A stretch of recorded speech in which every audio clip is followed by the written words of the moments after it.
السلام علیکم ورحمۃ اللہ وبرکاتہ۔ ان الحمد للہ والصلاۃ والسلام علی رسول اللہ وعلی آلہ وصحبہ ومن والہ بعد۔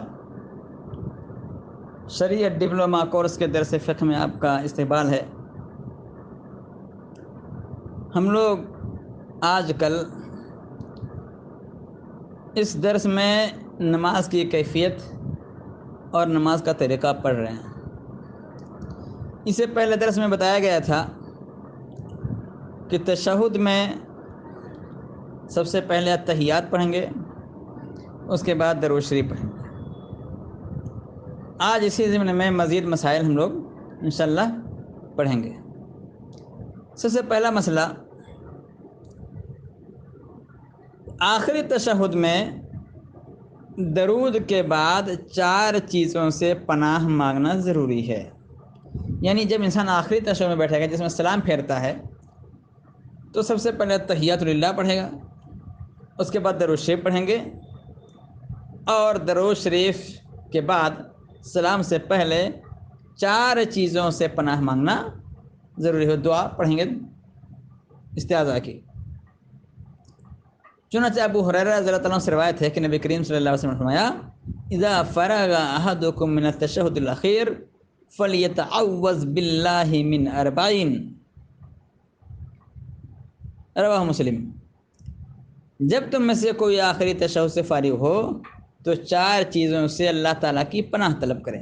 یہ 4 چیزیں کیا ہیں اور پناہ طلب کرنے کے الفاظ کیا ہوں گے، دعا کیا ہے؟ وہ عائشہ رضی اللہ تعالیٰ عنہ سے مروی ہے کہ نبی کریم صلی اللہ علیہ وسلم نماز میں اس طرح دعا کرتے تھے، اللہم انی اعوذ بک من عذاب القبر واعوذ بک من فتنة المسیح الدجال واعوذ بک من فتنة المحیا والممات اللہم انی اعوذ بک من الماثم والمغرم۔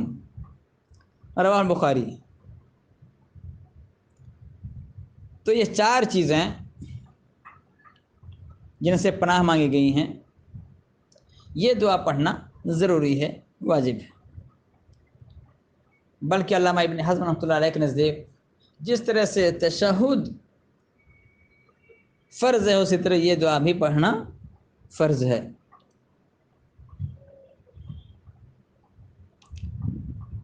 دوسرا مسئلہ، استعاذہ کے بعد، یعنی یہ دعا جو ہم نے ابھی بیان کی، اس کے بعد حسب منشاء کوئی بھی دعا پڑھی جا سکتی ہے۔ حسب خواہش کوئی بھی دعا مانگ سکتے ہیں جو آپ کی ضرورت ہو۔ چنانچہ عبداللہ بن مسعود رضی اللہ تعالیٰ عنہ سے روایت ہے کہ نبی کریم صلی اللہ علیہ وسلم نے فرمایا، ثم لیتخیر من الدعاء ما اعجبہ الیہ فیدعو۔ تشہد کے بعد پھر اسے دعا کا انتخاب کرنا چاہیے، جو اسے سب سے زیادہ اچھی لگے وہ دعا مانگے۔ ابو بکر رضی اللہ تعالیٰ عنہ کی روایت میں ہے کہ انہوں نے نبی کریم صلی اللہ علیہ وسلم سے درخواست کی کہ آپ انہیں ایسی دعا سکھائیں جسے وہ نماز میں پڑھیں۔ تو نبی کریم صلی اللہ علیہ وسلم نے ان کو جو دعا پڑھنا سکھائی وہ یہ ہے، اللہم انی ظلمت نفسی ظلما کثیرا ولا یغفر الذنوب الا انت فاغفر لی مغفرۃ من عندک وارحمنی انک انت الغفور الرحیم۔ رواہ البخاری۔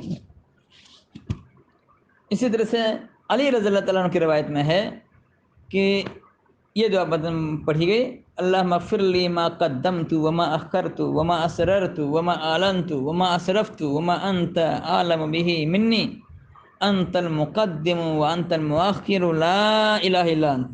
رواہ مسلم۔ البتہ اس سلسلے میں اختلاف ہے کہ حسب منشاء کون سی دعا پڑھیں گے، کیا صرف معصور دعائیں پڑھیں گے یا دنیا و آخرت کی جو بھی دعا چاہے پڑھ سکتا ہے؟ جمہور کے نزدیک دنیا و آخرت کے معاملات کی کوئی بھی دعا جب تک کہ گناہ والی دعا نہ ہو وہ پڑھ سکتا ہے۔ گناہ والی دعا مانگنا عام حال میں بھی منع ہے، تو کوئی بھی دعا انسان جو چاہے وہ پڑھ سکتا ہے۔ جبکہ امام ابو حنیفہ رحمۃ اللہ علیہ کے نزدیک صرف معصور دعائیں ہی پڑھی جا سکتی ہیں۔ اس سلسلے میں جمہور کا موقف راجح ہے، کیونکہ حدیث کے جو الفاظ ہیں ثم لیتخیر من الدعاء ما اعجبہ لہ، اسی طرح سے دوسرے روایت ما احبہ، جو اچھا لگے، جو پسند آئے، جس کی اسے خواہش ہو دعا مانگ لے۔ آخر میں انسان دعا پڑھنے کے بعد سلام پھیرے گا۔ اسی سلام کے ذریعہ نماز کا اختتام ہوتا ہے۔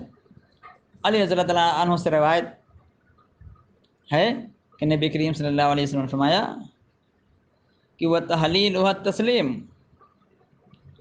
تحریم ہوا تکبیر و تحلیل ہوا تسلیم،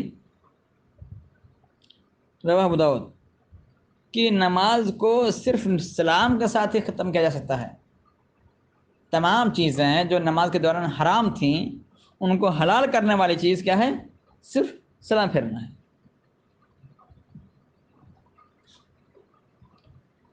تو اس سے پتہ چلتا ہے کہ سلام پھیرنا واجب ہے، اور نماز کا اختتام سلام پھیر کر ہی کیا جا سکتا ہے۔ نبی اکرم صلی اللہ علیہ وسلم کا ہمیشہ اسی پر عمل رہا اور یہی آپ کا معمول رہا، اسی پر نبی کریم صلی اللہ علیہ وسلم نے مداومت اختیار کی، جیسا کہ صحیح مسلم کی روایت ہے وَكَانَ يَخْتِمُ الصَّلَاةَ بِالتَّسْلِيمِ، کہ آپ صلی اللہ علیہ وسلم سلام کے ساتھ نماز ختم کرتے تھے۔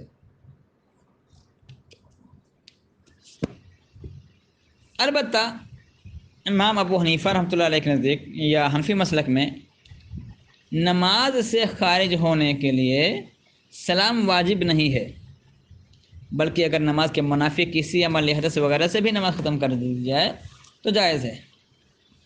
سلام پھیرنا صرف سنت ہے۔ ظاہر سی بات ہے اس سلسلے میں جمہور کا موقف راجح ہے کہ سلام سے ہی ختم کیا جا سکتا ہے نماز کو، بغیر سلام کے نماز ختم نہیں ہوتی۔ اگر انسان کسی اور چیز سے نماز ختم کرتا ہے تو نماز صحیح نہیں ہوگی۔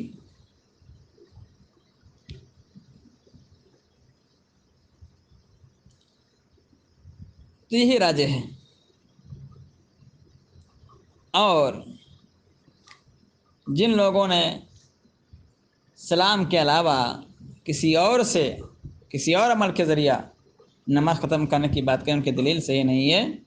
ایک روایت عبداللہ بن عمر رضی اللہ تعالیٰ عنہما سے مروی ہے کہ نبی کریم صلی اللہ علیہ وسلم نے فرمایا جب امام نماز مکمل کر کے بیٹھے فَحَدَثَ قَبْلَ أَن يُسَلِّمَ فَقَتَّمَ صَلَاتَهُ، اور سلام پھیرنے سے پہلے بے وضو ہو جائے، حادث ہو جائے تو اس کی نماز پوری ہوگی۔ یہ لوگوں کی دلیل جو کہتے ہیں کہ حدث کے ذریعے بھی نماز کو ختم کیا جا سکتا ہے، حالانکہ یہ روایت درست نہیں ہے، یہ روایت ضعیف ہے۔ اس کی سند میں عبد الرحمن بن زیاد بن انعم افریقی ہے جو کہ ضعیف راوی۔ حفاظ کا اتفاق ہے کہ راوی ضعیف ہے، اور یوں بھی یہ روایت دیگر صحیح روایتوں کے خلاف ہے۔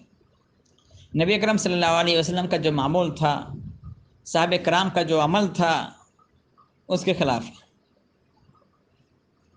تو سلام پھیرنا واجب ہی ہے اور یہی راجح ہے، اس کے بغیر نماز مکمل نہیں ہوگی۔ البتہ سلام کتنی مرتبہ پھیرا جائے گا؟ تو جمہور کے نزدیک ایک طرف سلام واجب ہے اور دوسری طرف سنت، یعنی دائیں طرف اور بائیں طرف جو جانب سلام پھیرا جاتا ہے وہ طریقہ جو ہے سنت کا ہے۔ البتہ ایک سلام واجب ہے، دوسرا اگر نہ بھی کہیں تو کوئی حرج نہیں ہے۔ امام مالک رحمۃ اللہ علیہ کے نزدیک ایک ہی سلام مسنون ہے۔ بہرحال بہتر یہ کہ سنت کے طریقے پر عمل کیا جائے، یعنی دونوں جانب سلام کہا جائے، دائیں جانب بھی اور بائیں جانب بھی۔ اور جن روایات میں 3 سلام کا تذکرہ ہے وہ روایت درست نہیں ہے، کوئی بھی ان میں سے روایت قابل اعتبار نہیں ہے۔ سلام کے الفاظ کیا ہیں؟ عبداللہ بن مسعود رضی اللہ تعالیٰ عنہ سے روایت ہے کہ نبی اکرم صلی اللہ علیہ وسلم اپنے دائیں جانب اور بائیں جانب اس طرح سلام کرتے تھے: السلام علیکم ورحمۃ اللہ، السلام علیکم ورحمۃ اللہ، کہتے ہیں یہاں تک کہ آپ کے رخسار کی سفیدی دیکھی جا سکتی تھی۔ یہ روایت سنن ابو داؤد کی ہے۔ سعد رضی اللہ تعالیٰ عنہ سے بھی اسی معنی میں حدیث مروی ہے جو دارقطنی میں ہے اور مسند ابی عوانہ میں ہے۔ البتہ وائل بن حجر رضی اللہ تعالیٰ عنہ کی روایت میں ہے کہ دونوں سلاموں میں وہ رحمۃ اللہ کے بعد و برکاتہ کے الفاظ زائد ہیں۔ علامہ البانی رحمۃ اللہ علیہ کہتے ہیں کہ برکاتہ کا لفظ پہلے سلام میں ثابت ہے، جبکہ دوسرے سلام میں نہیں، بائیں جانے میں ثابت نہیں ہے۔ بہرحال عموماً جو نبی اکرم صلی اللہ علیہ وسلم کا معمول رہا ہے، عمل رہا ہے، وہ السلام علیکم ورحمۃ اللہ ہی رہا ہے، صرف اسی پر اکتفا کرنا اور اسی پر امت کا عمل ہے۔ احادیث میں سلام کے دو طریقے منقول ہیں۔ پہلا وہ طریقہ جو بھی ہم نے بیان کیا کہ دائیں اور بائیں دونوں جانب کچھ چہرہ پھیرتے ہوئے دونوں طرف سلام کہنا، پہلے دائیں جانب اور پھر بائیں جانب چہرہ پھیریں اور سلام کہیں، دوسری جانب چہرہ پھیریں اور سلام کہیں۔ اور دوسرا کہ صرف ایک طرف سلام کہتے ہوئے ہلکا سا دائیں جانب چہرہ پھیرنا۔ یہ روایت عائشہ رضی اللہ تعالیٰ عنہ سے مروی ہے اور 9 رکعت وتر کے سلسلے میں ہے۔ اس میں یسلم تسلیمۃ، اس میں ہونا پھر آپ ایک مرتبہ سلام کہتے ہوئے میں آواز سنتے تھے۔ دوسرے روایت میں ہے جو ترمذی کی ہے، کان یسلم فی صلاۃ تسلیمۃ واحدۃ تلقاء وجهه ثم یمین الی الشق الایمن، کہ آپ نماز میں سیدھا چہرے کے رخ ایک مرتبہ سلام کہتے، پھر قدرے دائیں جانب مائل ہوتے، یعنی آگے منہ کر کے سلام کہتے اور پھر سلام ختم کرتے کرتے دائیں جانب تھوڑا سا موڑ لیتے چہرہ کو۔ تو اس سے کیا پتہ چلتا ہے کہ اگر ایک طرف ہی سلام پھیر دیا جائے تو یہ بھی درست ہے۔ اور علامہ ابن منذر رحمۃ اللہ علیہ فرماتے ہیں کہ اس بات پر علماء کا اجماع ہے کہ جس نے صرف ایک ہی سلام پر اکتفا کر لیا تو اس کی نماز درست ہو جائے گی، البتہ دونوں طرف سلام پھیرنا سنت ہے۔ ہاں، سلام پھیرتے وقت اپنے ہاتھوں سے دائیں اور بائیں جانب اشارہ کرنا درست نہیں ہے، جائز نہیں ہے۔ یعنی ہمارا جو ہاتھ گھٹنے پر رکھا رہتا ہے اس کو دائیں جانب اٹھانا، بائیں جانب اٹھانا، ہاتھ سے اشارہ کرنا سلام پھیرتے وقت، سلام کرتے وقت، یہ درست نہیں ہے نماز کے دوران۔ کیونکہ نبی کریم صلی اللہ علیہ وسلم نے جب صحابہ کو ایسا کرتے دیکھا تھا تو فرمایا تھا، الا تؤمون بایدیکم کانہا اذناب خیل شمس، تم اپنے ہاتھوں کو بتکے ہوئے گھوڑوں کے دموں کے مانند کیوں حرکت دیتے ہو؟ تم میں سے ایک کو تو اتنا ہی کافی ہے کہ وہ اپنا ہاتھ اپنی ران پر رکھے، پھر اپنے دائیں اور بائیں جانب بھائی پر سلام کہے۔ تو یہ نماز کے واجبات کا تذکرہ مکمل ہوا۔ انشاءاللہ اگلے دروس سے ہم لوگ سنن کا تذکرہ پڑھیں گے۔ آج کی دن میں ہی وآخر دعوانا الحمد للہ رب العالمین، السلام علیکم ورحمۃ اللہ وبرکاتہ۔